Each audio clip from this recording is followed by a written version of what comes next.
নমস্কার বন্ধুরা, আমি সুস্মিতা বাংলা ক্যানভাস চ্যানেলে সকলকে স্বাগত জানাচ্ছি।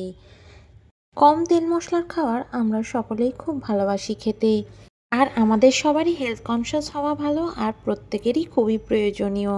আজকে আমি অফিসে নিয়ে যাওয়ার বা স্কুল কলেজে টিফিনে নিয়ে যাওয়ার একটা দারুণ টেস্টি ব্রেকফাস্ট রেসিপি আপনাদের সাথে শেয়ার করতে চলেছি।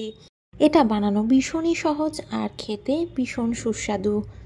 আপনারা হয়তো একই সবজি দিয়েই তৈরি করে থাকেন। আজ আমি একটু ইউনিকভাবে এটা করে দেখানোর চেষ্টা করব। আমরা প্রায়শই এই রেসিপিটা বাড়িতে তৈরি করে থাকি, কিন্তু আজকে আমি একটু ভিন্নভাবে আপনাদের সাথে শেয়ার করব। তো চলুন দেখে নেওয়া যাক আজকের এই রেসিপিটি। কড়াইতে আমি কিছুটা পরিমাণে তেল দিয়ে দিয়েছি, 2 থেকে 3 চামচ মতো। তেলটা গরম হতে আমি দিয়ে দিয়েছি 1 চামচ মতো কালো জিরে আর একটা কাঁচা লঙ্কা। জিরে কাঁচা লঙ্কাটা কিছুক্ষণ ভাজা হয়ে যাওয়ার পর এর মধ্যে আমি দিয়ে দিয়েছি সরু সরু করে কেটে নেওয়া আলু আর শিম। দুটোকেই আমি খুব ভালো করে সরু সরু করে কেটে নিয়েছি আর আগে ধুয়ে নিয়েছি। এবার ভালো করে আমি সমস্তটাকে ভেজে নিচ্ছি একদম লো টু মিডিয়াম ফ্লেমে। দিয়ে দিয়েছি পরিমাণ মতো নুন আর একদম হাফ চামচ মতো আমি হলুদ গুঁড়ো দিয়ে দিলাম। এবার এটাকে ভালো করে মিশিয়ে আমি লো টু মিডিয়াম ফ্লেমে একটু ভাজা ভাজা করে নেব। এর মধ্যে আপনাদের যে সবজি পছন্দ সেটাই আপনারা ব্যবহার করতে পারেন। এখন শীতকালে যেহেতু বাজারে শিম বেশি, তাই জন্য আমি এটাই শিম ব্যবহার করেছি। আপনাদের ইচ্ছা হলে গাজর, বিনস আপনারা ইজিলি ব্যবহার করতে পারেন, আর সাথে পেঁয়াজও ব্যবহার করতে পারেন। এবার চলুন ব্যাটারটা রেডি করে নিই।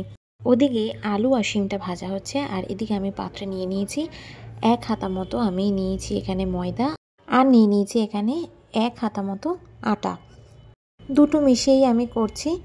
আপনারা চাইলে এটা শুধুমাত্র আটা দিয়েও করতে পারেন।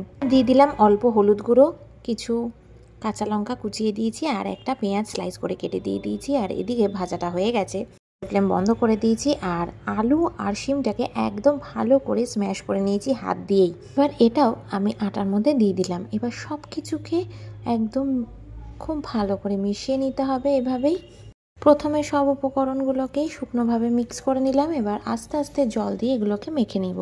জলের পরিমাণটা খুব বুঝে ভালো করে ব্যবহার করতে হবে, বেশি হয়ে গেলে কিন্তু তুলতে অসুবিধা হবে। মোটামুটি 1.5 কাপ মতো জল ইউজ করেছি, প্রথমে 1 কাপ, তারপরে অল্প অল্প করে মিশিয়ে নিয়েছি। আপনারা যদি চান এই ব্যাটারের মধ্যে 2 থেকে 3 দানা চিনি ব্যবহার করতে পারেন। আমি আর এর মধ্যে চিনি ব্যবহার করলাম না। এবার কড়াইটা আমি বসিয়ে দিয়েছি গ্যাসের ওপরে, আর অল্প তেল ব্রাশ করে নিয়েছি। তেলটা গরম হতে এখানে 1 হাতা ব্যাটার আমি দিয়ে দিলাম, গোল করে একটু স্প্রেড করে দিলাম। হাতা দিয়েই ব্যাটারটাকে একদম সুন্দর করে স্প্রেড করে দিয়েছি। গ্যাসের ফ্লেমটাকে লো টু মিডিয়াম রেখে আমি একটা সাইড ভেজে নিয়ে তারপর আরেকটা সাইড ভেজে নেব। একটা সাইড মোটামুটি ভাজা হয়ে গেছে, আর ওই দিকটা কড়া ভাজা হয়েছে বলে আরেকটা সাইড আমি ভেজে নিচ্ছি। তেলের পরিমাণ আপনারা দেখতেই পারলেন, একদমই কম ব্যবহার করেছি, এতে বেশি তেল লাগে না। যেভাবে আমি বললাম সেইভাবেই যদি আপনারা করেন তাহলে এই গোলা রুটিগুলো কিন্তু একদম পারফেক্ট হবে, ছিঁড়েও যাবে না, আর ইজিলি প্যান থেকে উঠে আসবে। আপনারা দেখছেন কত কিছু করার পরেও এই গোলা রুটি একদমই ভাঙে না। এরমভাবে হাত দিয়ে ছিঁড়ে আপনাদের দেখাচ্ছি যে কতটা সফট আর কিভাবে করলে একদম ভাঙে না। এই তৈরি করার টেকনিকটা অবশ্যই মাথায় রাখবেন। তাওয়া বা প্যান থেকে তোলার সময় একবারেই ভাঙে না, আর একদম ইনট্যাক্ট থাকে। অল্প ফ্লেমে 2 পিঠই ভেজে নিয়েছি। এভাবেই তৈরি করে নিয়েছি সব গোলা রুটিগুলোকে। এইভাবেই বাড়িতে অবশ্যই ট্রাই করে নেবেন গোলা রুটি, আর কেমন হয়েছে আমাকে কমেন্টসে জানাতে একদমই ভুলবেন না। ভালো লাগলে লাইক করবেন, চ্যানেলে নতুন হলে অবশ্যই সাবস্ক্রাইব করে নেবেন। পাশে থাকা বেল আইকনটা অবশ্যই প্রেস করবেন নতুন ভিডিওর আপডেটসের জন্য। আপনারা খুব খুব ভালো থাকবেন, সুস্থ থাকবেন, সাবধানে থাকবেন। আপনাদের সাথে আবার নিশ্চয়ই দেখা হবে নতুন কোনো রান্নার ব্লগে। টাটা।